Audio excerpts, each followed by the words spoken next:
Selamat datang di channel Zimar Imam. Seperti biasa, jangan lupa pasang headset kalian. Siapkan kopi dan camilan. Lupakan pahitnya kehidupan. Mari kita dengarkan sambil rebahan. Tuan Tanah adalah dewa. Bab 237. Melihat kemunculan kepala Po itu, para polisi yang dipukuli hingga terjatuh mengira bahwa kepala secara pribadi telah mengambil tindakan untuk menangkap Qin Ming yang menyebabkan masalah di kantor polisi dan membawanya ke pengadilan. Berhenti, letakkan senjatamu, jangan berdaya. Po itu berteriak dan bergegas menuruni tangga, memberi isyarat kepada dua polisi yang mengikutinya untuk tetap tinggal. Dia berjalan beberapa langkah sendirian, mendatangi Qin Ming, dan berkata dengan nada meminta maaf, "Tuan Qin, saya adalah kepala dari polisi. Kantor polisi. Waktu, saya dengan sungguh-sungguh meminta maaf kepada Anda atas perilaku bodoh bawahan Anda, dan saya harap Anda tidak akan pernah berdebat dengan mereka." Qin Ming tidak terkejut dengan sikap menyanjung Direktur Po itu, dia melambaikan tangannya dengan murah hati dan berkata, "Lupakan saja, saya tidak peduli dengan kesalahan penjahat, tapi bawahan bodoh seperti Anda harus diperbaiki. Kerusakannya sangat bagus. Dengan citra polisi Paris. Tolong yakinlah, Tuan Qin, saya akan menghukum Anda dengan berat dan memberi Anda kompensasi lebih banyak." Kata Po itu seolah dia sedang menemui atasan langsungnya. "Hukum mereka, meskipun itu kompensasi untukku. Aku membuang banyak waktu di kantor polisi, jadi aku harus pergi.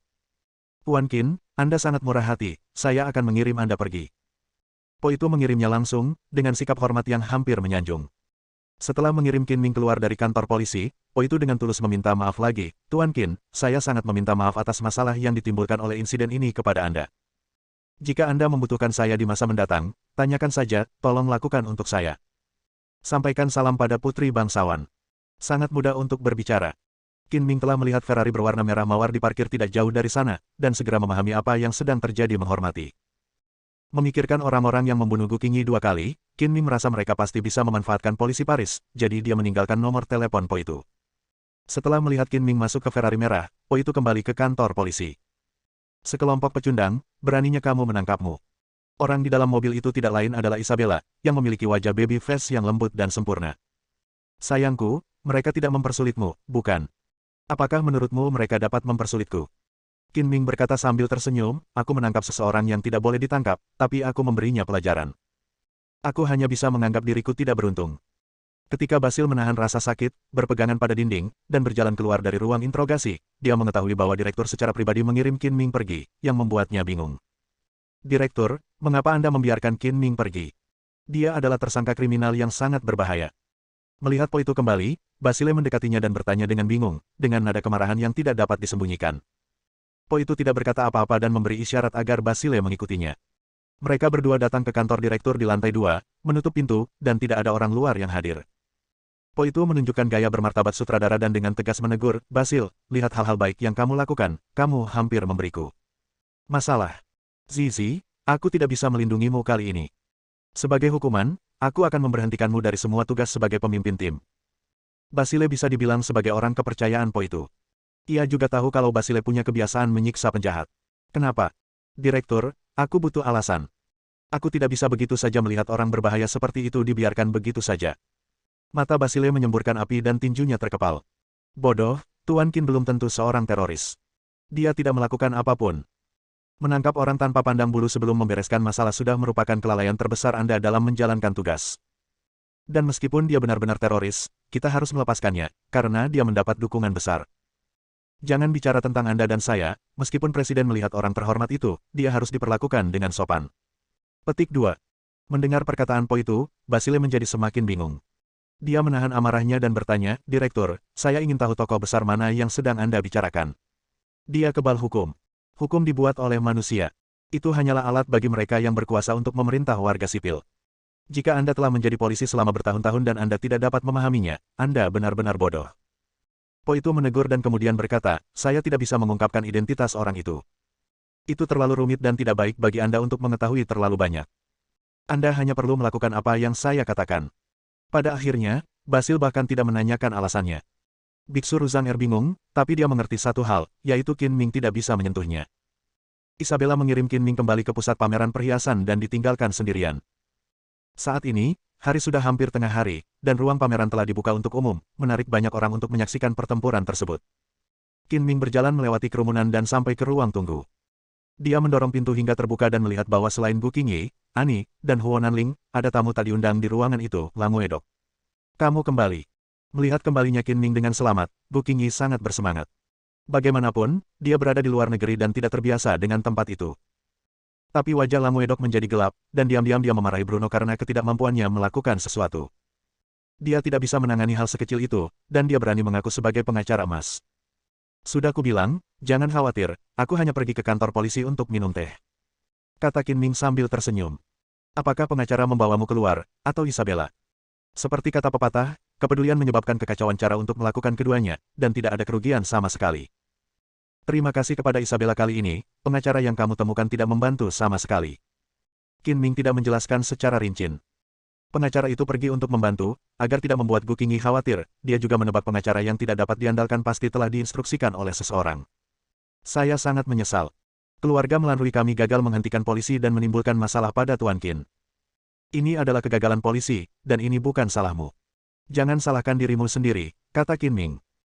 Adapun Lam Wedok, Qin Ming menganggapnya bukan apa-apa, dan dari perubahan ekspresinya, Qin Ming menduga bahwa orang ini kemungkinan besar adalah orang yang diam-diam menginstruksikan pengacara untuk melakukan kejahatan, dan dia benar-benar munafik. Ini hampir tengah hari. Aku sudah menyiapkan makan siang yang mewah. Ayo pergi makan malam. Dengan sopan memberi isyarat undangan, Pangeran Lam Wedok, silakan datang juga. Saya telah membuat janji dengan teman-teman saya. Saya ucapkan selamat makan siang dan sampai jumpa di jamuan makan malam. Lam Wedok sangat bijaksana dan tidak pergi bersamanya. Setelah bekerja sepanjang pagi, pengacara Bruno akhirnya menemukan seseorang di antara gangster yang terbunuh yang identitasnya dapat dengan mudah dibersihkan, dan menggunakan ini sebagai pintu masuk untuk menuntut Qin Ming atas pembunuhan. Setelah menyelesaikan pekerjaannya, Bruno bahkan tidak punya waktu untuk makan, jadi dia pergi ke manor di Lam Wedok. Membawanya ke villa. Butler, Tuan Bruno ada di sini. Saat berjalan ke ruang tamu villa, pelayan itu berkata dengan hormat kepada seorang pria kulit putih tua berambut abu-abu. Kepala pelayan memutar matanya dan melirik ke arah Bruno. Sikapnya dingin dan tidak menjamunya dengan sopan, seolah-olah dia adalah tamu yang tidak diinginkan. Halo, Pramugara Sim. Melihat sikap kepala pelayan yang acuh tak acuh, Bruno menjadi bingung dan berkata sambil tersenyum, saya datang untuk mengambil hadiah saya atas perintah Pangeran Lam Wedok. Saya ingin tahu apakah Pangeran telah memberitahu. Dapatkan bayaran. Pengurus rumah tangga itu mendengus dingin, kamu sangat berani. Kamu belum mencapai apapun untuk Sang Earl, namun kamu berani menipu saya untuk mendapatkan bayaran. Apakah Sang Earl begitu mudah untuk ditipu? Bruno terkejut dengan kata-kata ini, saya pada dasarnya telah menyelesaikan apa yang diminta Earl. Yang tersisa hanyalah menyerahkan bukti yang relevan ke kantor polisi. Saya sama sekali tidak berniat menipu Earl. Benarkah? Sebuah cibiran muncul di sudut bibir pengurus rumah tangga dan dia memerintahkan, kemarilah dan beri hadiah kepada Tuan Bruno. Merupakan suatu kehormatan bagi saya untuk melayani Earl. Saya tidak perlu membayar lebih. Cukup untuk menutupi biaya pengangkutan saya, kata Bruno sambil tersenyum. Namun, lebih dari 10 detik kemudian, Bruno tidak bisa lagi tertawa, karena dua pria jangkung dan tegap menyerbu masuk, menggendong Bruno dengan kasar dan tanpa penjelasan apapun, lalu menyeretnya keluar. Butler, apa maksudmu? Bruno bingung dan tidak mengerti apa yang sedang terjadi. Jika kamu berani menipu Earl, pukul dia. Mengikuti perintah kepala pelayan, kedua pria kuat itu melemparkan Bruno ke tanah dengan keras, lalu meninju dan menendangnya. Bruno menjerit kesakitan dan berguling-guling, hidungnya memar dan wajahnya bengkak karena tidak sempat buang air besar, dan dia terlihat sangat malu. Setelah menghajar Bruno dengan keras, kedua pria kuat itu menyeretnya seperti anjing mati dan melemparkannya keluar dari gerbang istana. Oh, aku melakukan sesuatu dengan niat baik, tapi hanya saja aku tidak mendapatkan imbalan yang pantas kudapatkan. Sebaliknya, aku dipukuli dengan kejam. Benar-benar penindasan. Aku. Bruno menahan rasa sakit dan dengan enggan bangkit, ingin mengucapkan beberapa kata kasar. Tapi dia tidak punya nyali untuk melawan Lam Wedok. Pemukulan ini tidak mungkin sia-sia, saya harus mencari tahu alasannya. Setelah mendapatkan kembali ketenangannya, Bruno menelepon Lam Wedok dan mengeluh, Tuan Kukaun, sesuai instruksi Anda, saya pergi ke kepala pelayan Anda untuk mengambil hadiah, tetapi saya dipukuli. Mengapa ini terjadi? Idiot, kamu tidak melakukan apapun untukku, tapi kamu masih berani meminta uangku. Jika kamu tidak menghancurkan tandamu, itu akan menguntungkanmu. Kata Lam Wedok dengan marah. Saya telah meluangkan banyak waktu untuk menyelesaikan sesuatu, dan saya akan segera menyelesaikannya. Dasar bodoh, kamu masih berani berbohong padaku. Aku sudah melihat Qin Ming keluar dari kantor polisi. Apa menurutmu aku buta? Jika Bruno tidak berada di depannya, kalau tidak, Lam Wedok akan mengajarinya secara pribadi orang ini pelajaran. Saya keluar dari kantor polisi. Ini tidak mungkin. Bruno terkejut. Saya telah bertemu dengan ketua tim Basile, dan dia berjanji kepada saya bahwa dia tidak akan membebaskannya dalam waktu 48 jam. Idiot, teleponlah dan tanyakan pada dirimu sendiri, jangan buang waktuku. Lang Wedok terlalu malas untuk berbicara omong kosong kepada orang bodoh seperti Bruno dan menutup telepon dengan marah. Bruno buru-buru menelepon Basil untuk bertanya. Ketika dia mengetahui bahwa Qin Ming benar-benar telah dilepaskan, dia tidak bisa menahan diri untuk tidak tercengang dan berkata pada dirinya sendiri dengan wajah sedih, sepertinya pemukulan ini sia-sia. Ya Tuhan, siapa yang akan memberi ganti rugi? Keluhanku kepadaku. Bab 238. Pagi harinya, Gu Qingyi menghadiri pameran perhiasan, dan sore harinya, dia mengunjungi perusahaan bernama Serton di Paris untuk membahas kerjasama pengembangan proyek OLED. Perusahaan Serton adalah perusahaan lokal di Paris yang memproduksi komponen elektronik. Kekuatan perusahaannya rata-rata dan tidak memiliki reputasi. Qin Ming tidak mengerti mengapa Gu Qingyi mau bekerja sama dengan perusahaan ini. Negosiasi antara kedua pihak berjalan sangat lancar, dan rincian dasarnya telah diselesaikan, hanya menyisakan besok untuk penandatanganan kontrak secara resmi. Saat senja berlalu, Gu Qingyi dengan sopan menolak jamuan makan yang diselenggarakan oleh manajemen senior perusahaan Selton, kembali ke Villa Isabella, dan bersiap untuk menghadiri jamuan makan yang diadakan di istana di Langwedok. Isabella telah menghubungi penata gaya dan penata rias profesional terlebih dahulu untuk mendandani Qin Ming dan Gu Qingyi, karena dia tahu betul bahwa Qin Ming berpakaian santai dan tidak peduli dengan penampilan, tetapi untuk menghadiri pertemuan masyarakat kelas atas Paris, dia harus berdandan. Titik. Tuan-tuan harus tampan, jika tidak maka akan dianggap perilaku yang sangat tidak sopan. Qin Ming dengan sabar membiarkan kedua stylist itu mendandaninya. Sekitar setengah jam kemudian, Qin Ming berganti menjadi tuxedo hitam yang dirancang dengan baik, dan penata gaya juga memberinya gaya rambut yang modis. Sayangku, kamu sangat tampan. Aku tidak tahu berapa banyak wanita yang akan terpesona olehmu malam ini. Seru Isabella seperti seorang nimfomaniak. Aku selalu sangat tampan, oke. Bahkan jika aku tidak berdandan, aku tetaplah pangeran menawan di mata ribuan gadis, kata Qin Ming sambil tersenyum narsis. Ketika Gu Qingyi selesai berdandan dan keluar kamar, mata Qin Ming dan kedua penata gaya pria berbinar, dan mereka merasa tercengang. Saya melihat Gu Qingyi mengenakan gaun malam biru langit dengan pinggang panjang, rambut tinggi, wajah halus dan sempurna dengan riasan tipis, mata indah seperti genangan air jernih, hidung mancung, merah terang, dan telinga kecil. Digantung dengan anting-anting berlian berkilau, dia tampak seperti peri muda yang keluar dari lukisan pemandangan. Bagaimana satu kata, cantik, bisa menggambarkannya. Qin Ming tidak bisa menahan tepuk tangan dan memuji, ada seorang wanita cantik di timur, nama belakangnya adalah Gu dan nama aslinya adalah Qingyi. Dia melihat kota Qingren, dan kemudian negara Qingren. Puisi ini bisa tidak lebih tepat untuk menggambarkan Nona Gu. Indah sekali. Aku jamin pria manapun akan jatuh cinta pada pandangan pertama saat melihat Qingyi juga memuji tanpa ragu. Ekspresi Gu Qingyi acuh tak acuh dan dia berkata dengan rendah hati, saya harus berterima kasih kepada penata rias, ini semua hasil karya mereka. Jangan menganggapnya serius. Nona Gu cantik alami. Teknik riasan kami agak berlebihan jika digunakan pada Anda. Saat ini, peluit berbunyi di luar villa, dan Ani membawa seseorang untuk menjemputnya. Sudah hampir waktunya, ayo pergi. Setelah memanggil Qin Ming, Gu Qingyi memimpin dan berjalan keluar pintu. Isabella tiba-tiba menarik ujung pakaian Qin Ming, dan berbisik di telinga Qin Ming, sayangku, aku akan memberimu sedikit nasihat. Kamu harus memperhatikan Qingyi dengan baik malam ini, jika tidak kamu akan direnggut oleh pria yang menghadiri perjamuan. Tidak apa-apa, mereka tidak berani. Aku akan mengebiri siapapun yang berani merebutnya. Qin Ming melambaikan tangannya dan membuat gerakan memotong. Aku tidak bisa memastikannya. Isabella mengerucutkan bibirnya dan tersenyum manis, kudengar Langwedok punya hobi khusus untuk wanita cantik. Kekasihnya semuanya cantik menawan. Sepertinya hanya ada satu wanita oriental yang hilang. Saya tahu orang ini tidak memiliki niat baik. Qin Ming mendengus dengan nada menghina, jika dia berani main-main, saya tidak keberatan mengeluarkan sedikit usaha untuk menjadikannya kasim terakhir di Prancis. Melihat Gu Qingyi yang cantik mendekat, Ani menghampirinya dan memuji, Nona Gu, kamu sangat cantik. Saya merasa sangat stres berdiri bersamamu. Nona En, kamu juga sangat cantik, sebanding dengan putri salju dalam dongeng barat. En mengenakan gaun malam sifon putih gaya Eropa dan Amerika, dengan bahu terbuka, kulit sehalus gel, dan sosok yang sangat anggun, cembung dan berlekuk. Wajah eksotisnya memiliki garis-garis yang jelas, alis yang indah, dan sepasang mata besar seperti safir yang mempesona dan bersinar dengan harapan. Daun telinga yang lembut dihiasi dengan dua anting mutiara bundar kristal, tergantung di leher anggun dan seputih salju angsa. Mengenakan kalung mutiara, terlihat mulia dan anggun namun murni dan seksi. Nona dan tuan yang terhormat, silakan masuk ke dalam mobil. Seorang pengawal membuka pintu Rolls-Royce Phantom hitam dan membungkuk hormat. Gu Qingyi, Ani, dan Qin Ming menaiki mobil mewah mahal itu satu demi satu, tetapi Huo Nanling tetap tinggal dan tidak mengikuti. Lebih dari setengah jam kemudian, konvoi 3 kendaraan tiba di sebuah rumah bangsawan di pinggiran kota Paris dan perlahan melaju menuju gerbang besi besar. Manor ini menempati area yang luas, melewati lorong dengan halaman rumput dan hamparan bunga di kedua sisinya. Di depannya terdapat villa kastil tua dengan gaya Eropa yang kental. Ruang terbuka di depan gerbang kastil dihiasi dengan lampu dan dekorasi warna-warni. Terdapat meja bufet panjang di sisi kiri dan kanan, berisi berbagai makanan lezat dan minuman dingin berpasangan atau berkelompok. Pelayan berkemeja putih dan berdasi memegang nampan dan berjalan dengan hormat di antara kerumunan dari waktu ke waktu. 10 meter dari tempat perjamuan terbuka, iring-iringan mobil berhenti. Seorang pelayan segera maju dan membuka pintu mobil dengan hormat dan sopan. Ketika Gu Qingyi dan Ani turun dari mobil, berjalan di karpet merah dan berjalan menuju tempat perjamuan, mereka langsung menarik perhatian semua orang yang hadir. Selamat datang di Nona Gu dan Nona En. Kedatangan Anda akan membuat seluruh rumah saya bersinar. Lam Wedok menyerahkan gelas anggur kepada pelayan dan segera menyapa mereka dengan senyum gembira di wajahnya. Kali ini dia tidak mencium tangannya lagi, tapi membuka tangannya untuk memberikan pelukan hangat pada kedua wanita cantik itu. Namun, ketika Lam Wedok berada dalam jarak 1 meter dari Gu Qingyi, bayangan hitam muncul dari samping dan menghalangi Gu Qingyi. Tuan Lang, Anda sangat antusias, datang dan peluk saya. Melihat orang yang tiba-tiba melompat keluar tidak lain adalah Qin Ming, Lam Wedok segera menarik tangannya dan berhenti.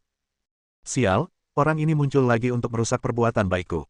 Dia harus dibuang ke sungai Danube.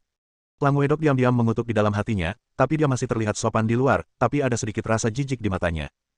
Tuan Qin, kursi pengawal ada di sana. Status Anda tidak cukup untuk memasuki tempat utama. Sepertinya Tuan Lang bias terhadap saya. Identitas saya malam ini adalah teman pria Nona Gu. Saya ingin tahu apakah saya bisa masuk dengan identitas ini. Kata Qin Ming tanpa tergesa-gesa, menunjukkan gaya aristokrat murni dalam setiap gerakan, dibandingkan dengan Lam Wedok yang tampak sopan dan mulia. Sebenarnya, Qin Ming bukannya tidak memahami tata krama para bangsawan, hanya saja dia terbiasa menjadi orang bodoh dan tidak suka berpura-pura menjadi pria sejati. Rasanya seperti Qin Ming tiba-tiba berubah menjadi orang yang berbeda, penuh aura, dan Ani serta Gu Qingyi di sebelahnya terkejut. Lam Wedok tersenyum canggung, dia tidak bisa memaksa Qin Ming menjauh di depan semua orang, agar tidak kehilangan sikap mulianya. Ternyata itu pendamping pria sementara Nona Gu, silakan masuk. Qin Ming menunjukkan senyum rendah hati dan menawan dan mengangkat lengan kirinya. Lengan itu diletakkan di depan Gu Qingyi. Dengan kehadiran orang luar, Gu Qingyi mengulurkan lengan giok lembutnya dengan cara yang bermartabat, dan meraih lengan Qin Ming dengan erat, berjalan ke tempat tersebut seperti pasangan emas, membuat orang lain iri. Tolong, saya pribadi akan menghibur kalian bertiga nanti. Lam Wedok harus menahan amarahnya dan memberi isyarat sopan untuk mengundang. Siapa wanita oriental itu? Saya belum pernah melihat kecantikan oriental yang begitu cantik. Saya sangat terkejut. Orang-orang yang hadir semuanya adalah selebriti lokal di Paris. Mereka sudah terbiasa melihat wanita barat wanita oriental menawan seperti Gu Qingyi. Mereka semua mengira itu sangat indah, dan mereka semua saling berbisik tentang asal-usul Gu Qingyi. Beberapa dari mereka menghadiri pameran perhiasan keluarga Malanrui di pagi hari dan berkesempatan bertemu Gu Qingyi. Mereka juga mengetahui bahwa Gu Qingyi adalah presiden grup Gu dan seorang wanita bisnis berbakat asal-usul Qingyi menyebar. Nona En, bolehkah saya mendapat kehormatan untuk membelikan Anda minuman? Menatap Gu Qingyi. Tuan Gutman, Anda terlalu baik, tentu saja.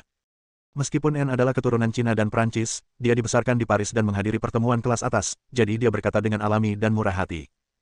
Gutman melambai, dan seorang pelayan di dekatnya segera datang membawa nampan. Nona En, tolong. Gutman secara pribadi mengambil 2 gelas anggur merah, salah satunya dikirimkan kepada En dan yang lainnya kepada Gu Qingyi. Nona oriental ini, namaku Gutman. Senang bertemu denganmu. Ini pertama kalinya bagi kita. Aku juga ingin bersulam untukmu. Terima kasih. Gu Qingyi menerimanya dengan sopan. Karena dia memutuskan untuk menghadiri jamuan makan, dia siap untuk bersosialisasi, meskipun dia tidak menyukainya. Nama saya Gu Qingyi, dari Tiongkok. Nona Gu, saya sudah lama mengagumi Anda.